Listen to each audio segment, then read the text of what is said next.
Hi friends, welcome to మన channel movies cave. Rajamouli గారు and Mahesh Babu గారి కాంబినేషన్లో వస్తున్న వారణాసి మూవీ గ్లిమ్స్ గురించి డీటెయిల్గా మాట్లాడుకుందాం. ఫస్ట్ మీలో ఎంతమందికి గ్లిమ్స్ నచ్చిందో కామెంట్ చేయండి. అలాగే వీడియో పూర్తిగా చూసి నా ఎఫర్ట్స్ మీకు నచ్చితే సబ్స్క్రైబ్ చేసుకోండి please. This is personally my opinion అంతే. నాకైతే చాలా బాగా నచ్చింది అండ్ ఇందులో చాలా డీటెయిలింగ్గా అండ్ టైం పీరియడ్స్ అండ్ ఇంకా చాలా చాలా ఉన్నాయి. ఒక్కోటి మాట్లాడుకుందాము. ఫస్ట్ రాజమౌళి గారి స్టోరీ చాలా సింపుల్గా ఉంటుంది అండ్ ఆడియన్స్ని కన్ఫ్యూజ్ చేయకుండా, బట్ ఆయన సినిమాటిక్ విజన్తో మనల్ని అందరినీ ఆ ప్రపంచంలోకి తీసుకెళ్తాడు. సో ఈ మూవీ కూడా అలాగే ఉంటుందని నేను అనుకుంటున్నా. అండ్ భారీ బడ్జెట్తో తీస్తున్న మూవీ అండ్ టైం ట్రావెల్ అనే కాన్సెప్ట్ కూడా ఉంటుంది అనేది గ్లిమ్స్ చూశాక మనకు అందరికి అర్థమైంది. సో ఇక్కడ కొంచెం అటు ఇటు అయినా కూడా ఆడియన్స్ కన్ఫ్యూజ్ అవుతారు టైం ట్రావెల్ అనే కాన్సెప్ట్ దగ్గర అండ్ తేడా కొట్టే ఛాన్సెస్ ఎక్కువ ఉంటాయి. సో ఈ టైం ట్రావెల్ అనే కాన్సెప్ట్ని రాజమౌళి గారు ఎలా హ్యాండిల్ చేస్తారు అని నేను చాలా ఇంట్రెస్టింగ్గా వెయిటింగ్ ఈ సినిమా కోసం.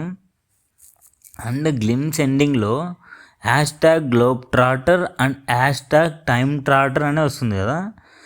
నేనేమనుకుంటున్నా అంటే దీనికి నా ఎక్స్పెక్టేషన్ మోస్ట్లీ ఏంటంటే globe trotter is first part and time trotter is second part, or else అలా కాకుండా ఫస్ట్ గ్లోబ్ ట్రాటర్ అనేది first half and time trotter అనేది సెకండ్ హాఫ్, ఇలా కూడా ఉండొచ్చు అని నేను అనుకుంటున్నా. అండ్ నెక్స్ట్ గ్లిమ్స్ విషయానికి వస్తే ఫస్ట్ 512 CEలో ఉండే వారణాసిని చూపిస్తూ స్టార్ట్ చేస్తారనమాట. అండ్ నెక్స్ట్ వెంటనే 2027లో యాస్ట్రాయిడ్ పడుతున్నట్టుగా చూపిస్తారు. అండ్ ఆ యాస్ట్రాయిడ్ పేరు యాస్ట్రాయిడ్ శాంభవి అంటే పార్వతీదేవి మరో పేరు అనమాట. నెక్స్ట్ ఆ యాస్ట్రాయిడ్ పడుతున్నట్టు కిందకు వచ్చిన తర్వాత నెక్స్ట్ ఏం వస్తుందంటే రాస్ ఐస్ షెల్ఫ్ అంటార్కటికా. ఇక్కడ ఐస్ షెల్ఫ్ని చాలామంది ఎక్కుతున్నట్లుగా చూపిస్తుంటారు. అండ్ ఈ ఐస్ షెల్ఫ్ని ఎందుకు వీళ్ళు ఎక్కుతున్నారు అండ్ ఈ ఐస్ షెల్ఫ్ మీద ఏముంది అనేది ఒకటి. ఐస్ షెల్ఫ్ అంటే పెద్ద మంచు దిబ్బ అనమాట, పెద్ద మంచు దిబ్బ అనమాట, నీళ్ళలో తేలుతున్నది.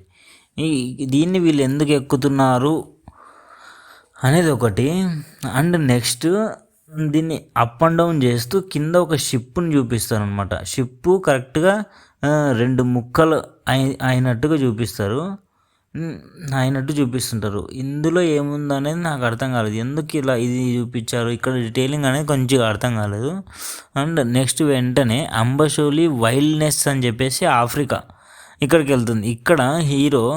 ఇక్కడ చాలా ఎనిమల్స్ ఉంటాయి. ఫస్ట్ ఎనిమల్స్, నేచరు, ఏనుగులు, చీతాలు, ఇలా చాలా వైల్డ్ ఎనిమల్స్ ఉంటాయి. అక్కడ మన హీరో పారాగ్లైడింగ్ చేస్తూ కిందకి దిగుతున్నట్టుగా చూపిస్తుంటారు.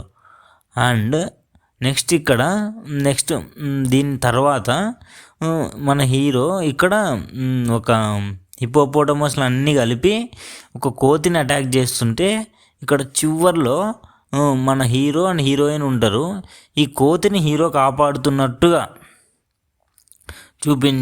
అన్నట్టుగా ఉంది. అండ్ నెక్స్ట్ దీని తర్వాత ఉగ్రబట్టి కేవ్ వనాంచల్ అని వస్తుంది అనమాట. ఉగ్రబట్టి కేవ్ వనాంచల్ అని చెప్పేసి హిపోపోటమస్ నోట్లో నుంచి వెళ్తూ ఇక్కడ సైడ్కి చిన్న చిన్న దేవతల విగ్రహాలు ఉంటూ అక్కడ లోపలికి వెళ్తూ ఉంటామన్నమాట. ఇక్కడ ఉగ్రబట్టి కేవ్ వనాంచల్ అని ఉంటుంది. వనాంచల్ అంటే ప్రజెంట్ జార్ఖండ్ అని వస్తుందంట. జార్ఖండ్ని ఏమంటారంటే ల్యాండ్ ఆఫ్ ఫారెస్ట్ అంటారు అనమాట. వనాంచల్ అంటే ల్యాండ్ ఆఫ్ ఫారెస్ట్ అనే మీనింగ్ వస్తుందని అంట. ఇక్కడ ఒక దేవత విగ్రహం ఉంటుంది. ఇక్కడ ఈమెను ఏమంటారంటే చిన్నమస్తా అమ్మవారు, చిన్నమస్తా దేవి అని అంటారు అనమాట. ఈమె ఎలాగంటే పార్వతీదేవి ఇంకొక రూపం అనమాట. పార్వతీదేవి మొత్తం 10 మహావిద్యలకి ఆమె రూపం అన్నమాట. అందులో 6వది చిన్నమస్తాదేవి రూపం. ఈమె ఏంటంటే మొత్తం తాంత్రిక విద్యలకు మూలం ఈమె, అంటే మెయిన్ అని అర్థం. ఈమె ఎలా ఉంటారంటే మన్మథ రతిమదన అనే జంటపై నిలబడి కామవాంఛ జయానికి ప్రతీకగా పూజలు అందుకుంటూ ఉంటారంట ఈమె. అలాగే ఈమె స్వయంగా తన శిరస్సును ఖండించుకొని ఆ రక్త దారాలతో ఈమె సహచరులైన డాకిని వారినీళ్ళకి ఆకలి తీర్చినట్లుగా మన పురాణాల్లో చెప్తారంట. సో ఈమెకి ఇక్కడ ఈ ఇమేజ్ చూసుకుంటే ఇక్కడ ఈమెకి ఎవరో కింద పూజ చేస్తున్నట్టుగా ఉంటుంది. నేనేమనుకుంటున్నా కుంభాని పూజ చేస్తున్నాడేమో అని నేను అనుకుంటున్నా.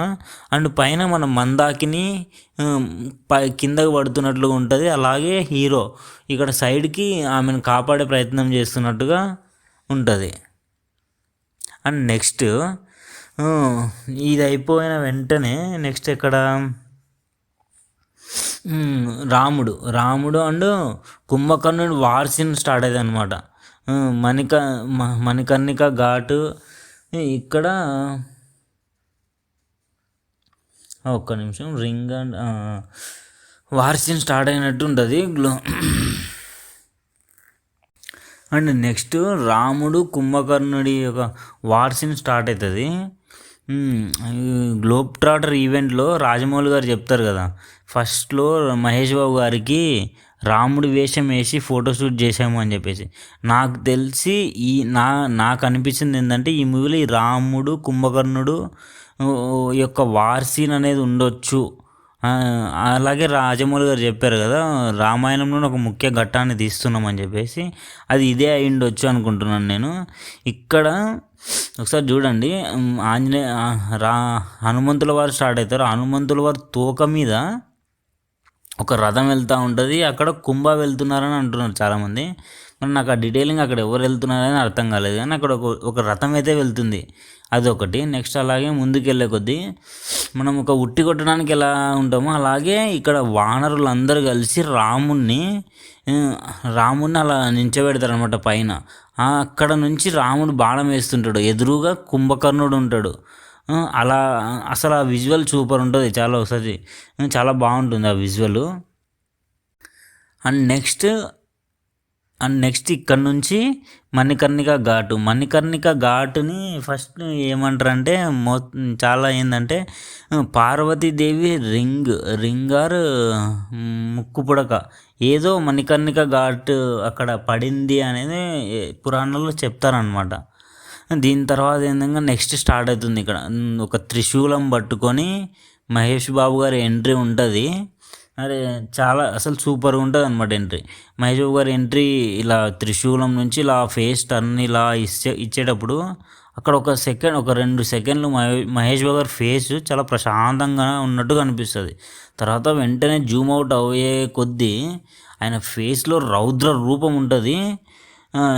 అసలు మనం మహేష్ బాబు గారిని అలా చూసినాం ఎప్పుడు, ఆ హెయిర్ స్టైలు అండ్ ఆ లుక్కు గడ్డము, ఆ గడ్డంలో మహేష్ బాబు గారిని ఆ రౌద్ర రూపంలో అనేది చాలా కొత్తగా అనిపిస్తుంది అనమాట. ఇక్కడ ఈ షాట్తో అలా జూమ్ అవుట్ అవుతుంటే ఆయన నందీశ్వరుడు మీద రావడము, వెనకాల వారణాసి బ్యాక్గ్రౌండ్ ఉండడము, ఇలా ఈ లాస్ట్ షాట్తో అసలు గ్లిమ్స్ని చూసిన సాటిస్ఫాక్షన్ అయితే ఫుల్గా కలుగుతుంది అనమాట. నాకైతే చాలా సాటిస్ఫాక్షన్ అనిపించింది ఈ షాట్ తర్వాత. మహేష్ బాబు గారిని ఇలా ఎప్పుడు చూడలేదే అని లిటరల్లీ గూస్ బంప్స్ వచ్చాయి నాకు. ఫైనల్గా హీరో క్యారెక్టర్ పేరేమో రుద్ర అండ్ విలన్ క్యారెక్టర్ పేరు కుంభ, హీరోయిన్ క్యారెక్టర్ పేరు మందాకిని అంటే గంగా అని కూడా అర్థం వస్తుంది. అండ్ మూవీ రాముడి గురించి అండ్ రామాయణంలో ఒక ఇంపార్టెంట్ పార్ట్ తీస్తున్నామని చెప్పేసి ఆల్రెడీ రాజమౌళి గారు చెప్పారు.